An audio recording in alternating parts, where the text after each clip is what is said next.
have to keep telling myself that this is not the first time the Garfield character has been adapted to the big screen. We got an adaptation in the early 2000s with Bill Murray that for some reason I always forget exists. I guess it didn't leave much of a mark on me. This new animated version comes to us from Sony Pictures.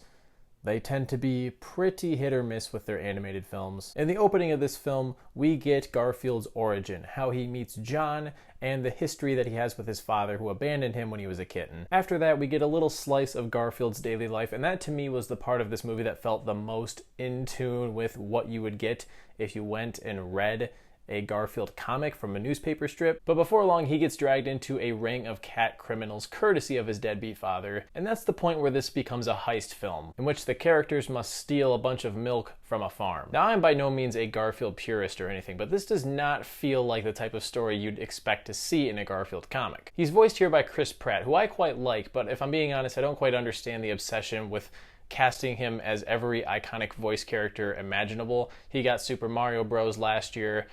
I mean, he did fine with the role, and it's not like I have anything against Chris Pratt. It's just, it kind of feels forced, like he's being forced into this casting cycle. And Pratt, once again, does a fine job. It just doesn't feel the same as the character we've grown to love. He doesn't have the same tone of voice. He sounds a little more excited than you would expect Garfield to. But it's not just that voice acting here, it's also the writing that holds the character back. Early on, we get glimpses of the classic Garfield stuff where he's just lazily watching TV, eating lasagna, and just generally being annoyed by the presence of pretty much everyone else in his life. But once the story truly kicks into gear, it doesn't feel like Garfield anymore. This character has never been one to go on a swashbuckling adventure.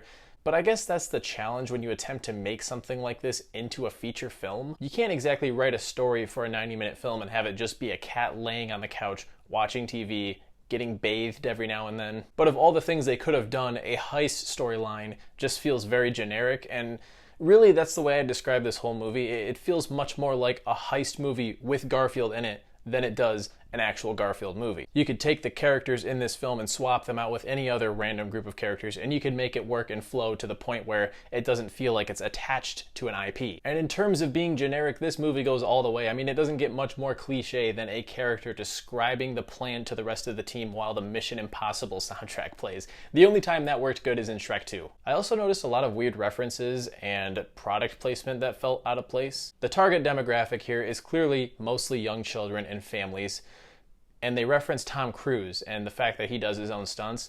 I don't think most of the target audience for this film is going to know who Tom Cruise is. They also have a Bumble and Tinder joke thrown in there.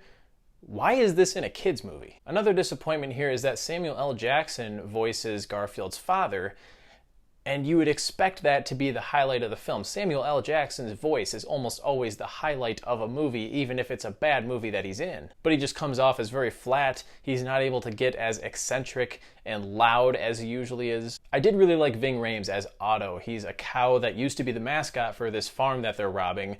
He has a whole separate subplot involving his former lover, whom he can't see anymore because he's been sent to the pastures and away from the petting zoo area of the farm. It really goes off on a tangent when it gets to that point. But in a movie with characters who are voiced by Chris Pratt and Samuel L. Jackson, I think Ving Rhames was actually the big standout. It does try to be very humorous as well. There are plenty of cat puns. And I will say that the movie is totally watchable, but largely unremarkable.